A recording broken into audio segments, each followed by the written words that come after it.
Good evening, I'm Fred Jones and we're here with Esther Davis at the Esther Davis Show. Now, the setting here is a little bit unusual for us tonight. We're here actually in sunny South Dallas with the RBCA, which is the Regional Black Contractors Association, right in their headquarters right down here, as I said, right in the midst of sunny South Dallas on Martin Luther King Boulevard.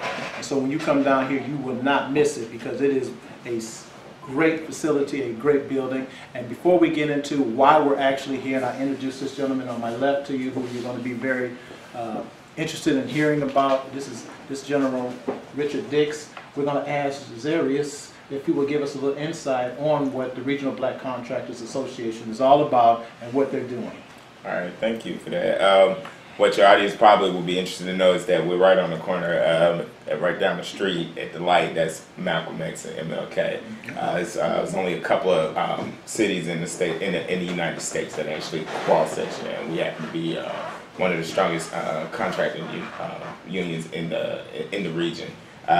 So, Regional Black Contractors Association, RBCA, what we do is our mission is to advocate and fight for African American firms, primarily in the construction industry. We actually, our members consist of over 150 different types of black-owned businesses, from consulting, engineering, any kind of STEM firms, landscaping, major contractors, GC, and we advocate for our African American firms to be recognized as GCs.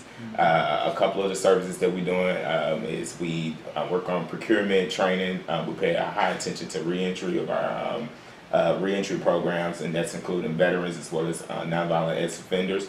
Right now we have a couple of programs where we work with the procurement for our larger firms to make sure that they are getting adequate and meaningful work in public and private sector. Yeah, that's us in a nutshell. And I guess just a little bit more about our background is RBCA has been in existence for 14 years now. It was the Black Contractors Association. Now we're the Regional Black Contractors Association. So you just kind of expanded that out. Exactly, and to expand our brand. So we don't just, this is a one-stop shop. We don't just work with contractors in the region, but we go to the East Coast, West Coast, wherever our general contractors are in the country, and we make sure that that we can serve them as well. So Good. How long have you been with the company? Tell us a little bit about you. Well, me, a little bit about me, my background. Grew up in Atlanta, Georgia. I've been in Texas for about 4 years. I got my undergrad in integrated studies at Georgia State University. Graduated from UT Arlington with my master's in executive marketing.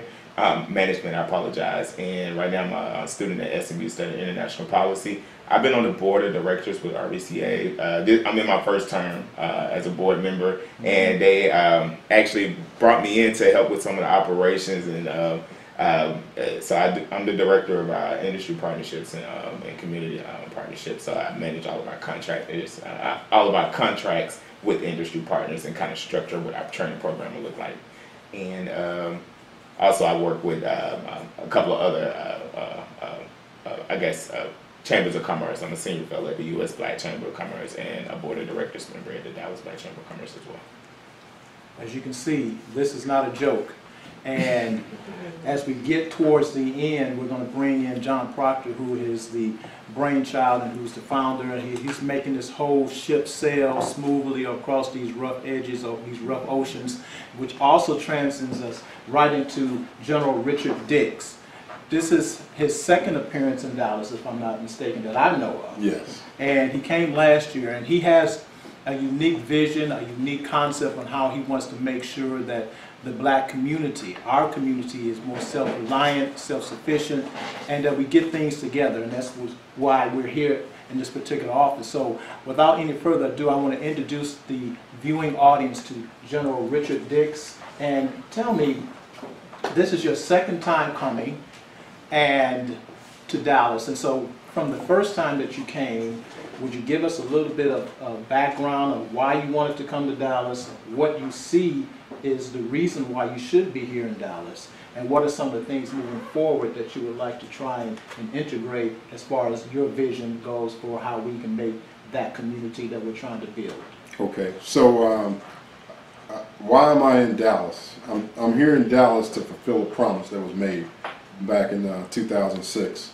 when we were sitting in the deserts of Afghanistan, and we were talking about the need for more involvement and more giving back or paying it forward in our community. And we were talking about giving a voice to the community, but more importantly, giving a voice to the youth of the community, who are the future, and focusing on the youth and building the bench and preparing them for future service in our communities, but more importantly, worldwide, because you just don't stay in your local community. You go out and you absorb, and then you come back and you make your community even stronger. So I'm a big advocate of exposure of our community to the international world so they can gain insight. So I'm keeping a promise. And I came last year in August for the first time, and promised that I would come back and continue. And what I'm bringing to the table is helping your community with the team of teams concept.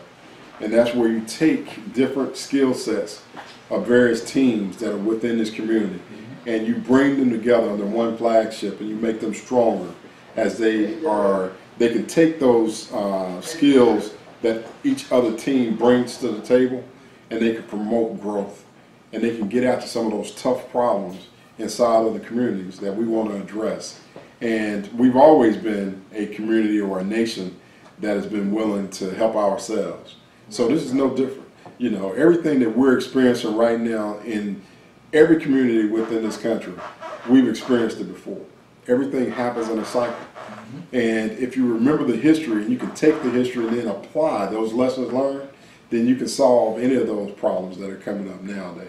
And that's exactly what we're doing. We're taking the lessons from the past, the village concept, and bringing that construct back to our community and promoting the village, helping the village grow and become even stronger by being a village of one. And let me just say this, if I may share with the audience, that this gentleman battled cancer while he was here the first time, that we did not know about. And I want you to share that with how that has helped you to maintain this level of commitment even during your own particular struggles. Well, I'm a faith-based Christian that believes that God has a purpose. And once you know that and understand that purpose, and you maintain that faith, there's nothing that you can't overcome or accomplish. And I'm a firm believer that I've been blessed with a lot. And I know in my teachings and being raised in the community that I was raised in, is that when you're given a lot is expected. And we expect you to come back to the community and give back. And whether that's South Dallas, Dallas proper, or Atlanta, Georgia, where Zaris and I grew up, you never forget where you came from. You always reach back and you give back. And then you challenge those behind you to go to even greater heights. And that's what this is all about.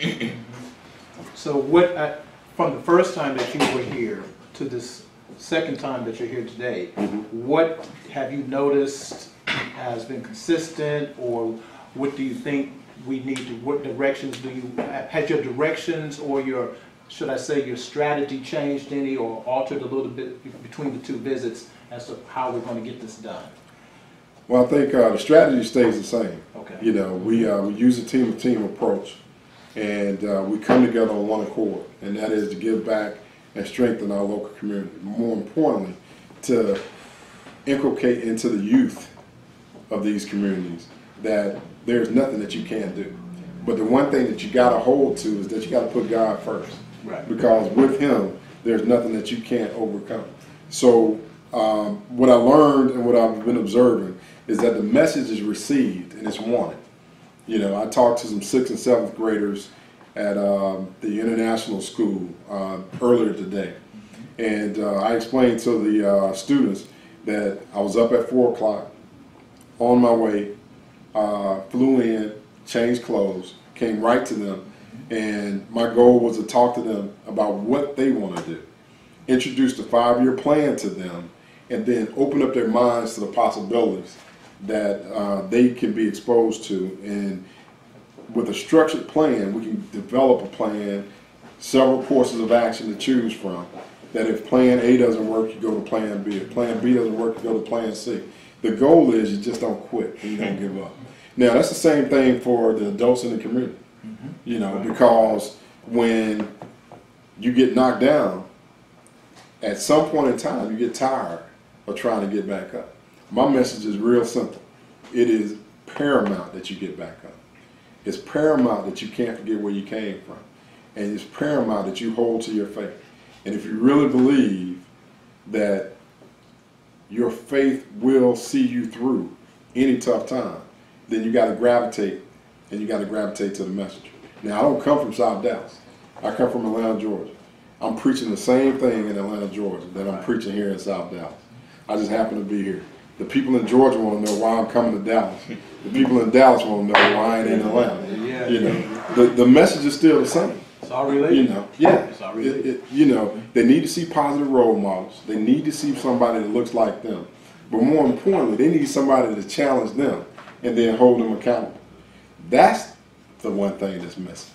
You know, we're not holding them accountable. One thing that I saw, which you did today, you had a desire that you wanted to see some seniors. You wanted to meet some senior citizens. Why was that an important part of this process? Well, another part of the triad that we're working is we've been noticing through some research that GSR High School Hype has done.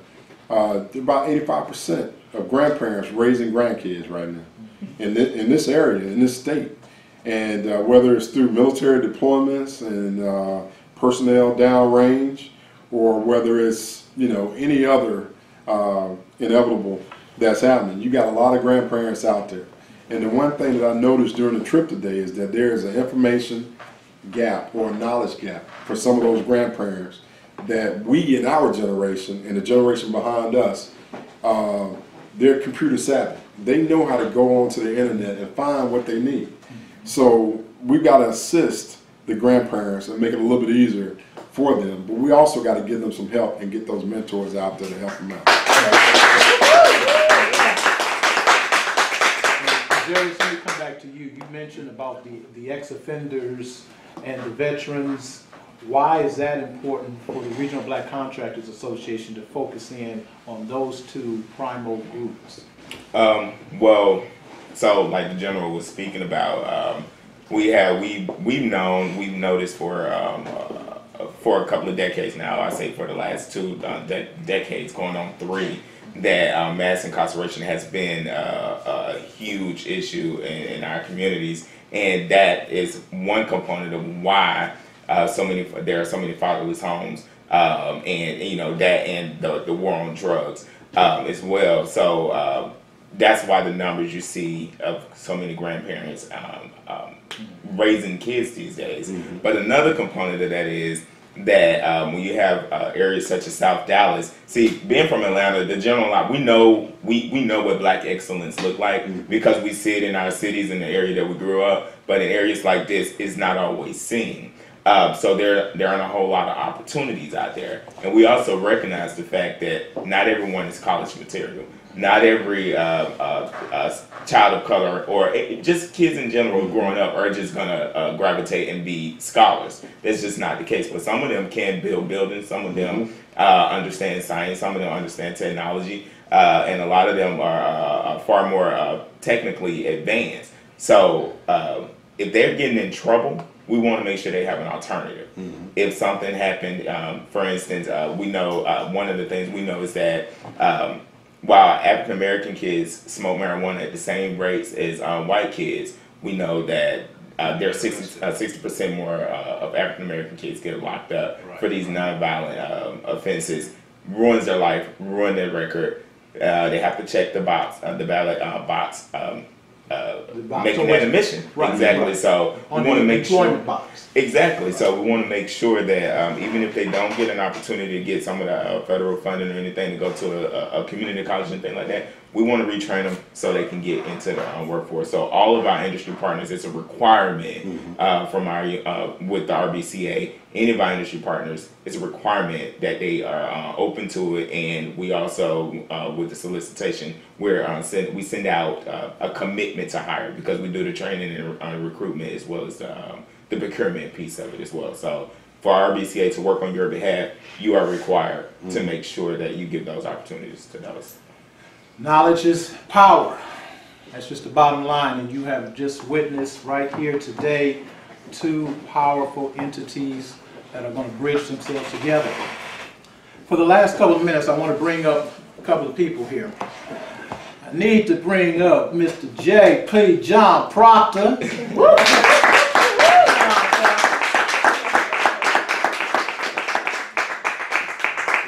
John Proctor, come on. Sit down, John. No, I'm right here, sir. Esther Davis. William Michael. Come on up here, Will. Come up here, Will. John Proctor, tell us real quick. You got to, you're a 30-second man. You can do this. What's going on with you? What's going on with you? How you see this? That is a deep question. So many things going on with it. What's going on with the RBCA is like Zeri said. Our whole concept around here is to know what we are, accept what we are, then do something about what we are. They have to come in that order. But what we have found through our due diligence of daily operations right here, that we ain't got no friend. We ain't our friend. Old folks ain't our friend. And we do more damage to ourselves than anybody else. When we challenge this thing every day I get up, I want them to say, he got up again. Indeed. That's what I want to be said, he got up again. Because I get up every day and I'm saying, what is the arithmetic? What's the arithmetic? And the arithmetic don't look good for us. And what we are, we got more black people in power than we ever had before. And we're looking terrible under their leadership. So we cannot let them off the hook. We have to tell them, and I do, because I need absolutely nothing from them, that you are neglecting us, and we are allowing you to neglect us. Because we have to allow them. Because I'm a boy that firmly believes that if I ain't got it, I ain't asked God for it. If I ain't got it, I ain't asked. That's good. I have to go there and ask. I have to go to these places, and when I get in these places, I'm very conscientious. What do I say to Papa? Do I get in there and get to laughing and grinning and scratching and itching and dancing? I ain't doing none of that. I'm in there dealing with one thing. We're dealing with the arithmetic and we're dealing with the history. That is what they don't want to hear and make them very uncomfortable. But that is what gets us to where we want to go. Because we got to come to some acceptance. The city of Dallas firmly believes its unemployment rate is 4%. Firmly believe that. Our unemployment rate in the black neighborhood is over 30%. Our estimate is south of 30, a part of Dallas. He said yes. I said, by time I start acting like it. I just left Fort Worth right now with the man Fort Worth. Stop 6, part of Fort Worth. I did. Yes, it did. Why it look like that and it look like that? I'm going to tell you, we have the opportunity to do whatever we want to do for ourselves today. And I'm telling you, I have not seen this in my life where I see the doors is wide open. We have to make the choice. We have to handle the consequences that come with it. and say one thing. I ain't gonna be left out no more. Yes, okay. Will, you have about, my apologies, we're gonna get you, because once we're rolling this, you come back, but Will, just real quick, give me a quick breakdown of what's going on with you, how you're affiliated with the General, and then we have to kind of wrap this up, sir. First of all, I'd like to thank Mr. Proctor for inviting me out here. I'd like to thank General Dix for coming out, you know what I'm saying, on this event. What we're doing right now, we're putting together a Grandparents Raising Grandkids event, because we all know that, like General Dix was saying, 85% of grandparents, not in the state of Texas, I said in the United States. I did research on the 27 million grandparents out there, 22 million of them are raising grandkids. So I think that's some stats for you. Why are grandparents raising grandkids? Why? So what we like to do is we like to put together an event where get a grandparent. Let's say thank you. Let's say thank you to the grandparents that are raising grandkids. Because if it wasn't for them, a lot of these kids be caught up in the system. So what we like to do, I've talked to Ms. Davis, and what we like to do is take some of the money, because a lot of them can't afford attorneys to adapt them. So a lot of the stuff that that is out there that we like to do, and we can't do it by ourselves. We need help. So any type of sponsors, donation, or anything that we can get, we can surely use it, because we don't want to charge the grandparents nothing, because they did enough in their life. A lot of these grandparents are making what, $1,800, $1,900 a month, and raising 2 or 3 kids. I can't see them. I can't see myself at 65 years old raising my grandkids, 18 and 19 years old, and I'm making $2,500. I mean, $1,800, $1,900. It's impossible, and still get them up, go to school, and have the kids smiling. So that's one of the biggest things that me and General Dix is working on, and I'm glad that he came out. I'm glad that Mr. Proctor, and also too, how I met General Dix, and and I'm winding down. Me and General Dix were assigned. I worked for General Dix in Afghanistan. I worked for General Dix in Iraq. So there's a lot. So there's a lot of familiarization that that I have with General Dix. You know, so that makes sense. I see his character. So it's a blessing for me, for him to see what he see in me, to have me, you know, say work side by side with him. So that's one of the big things. And Mr. Proctor had me sit next to him as far as our BCA. It's a blessing for me, and it's a nice challenge. Okay. Okay, nothing else to be said. We're not finished. You will be coming back. You'll be getting more and more information as we proceed further and further ahead. I want to especially again thank John Proctor for you having us here, for the meal that you provided for us here at RBC.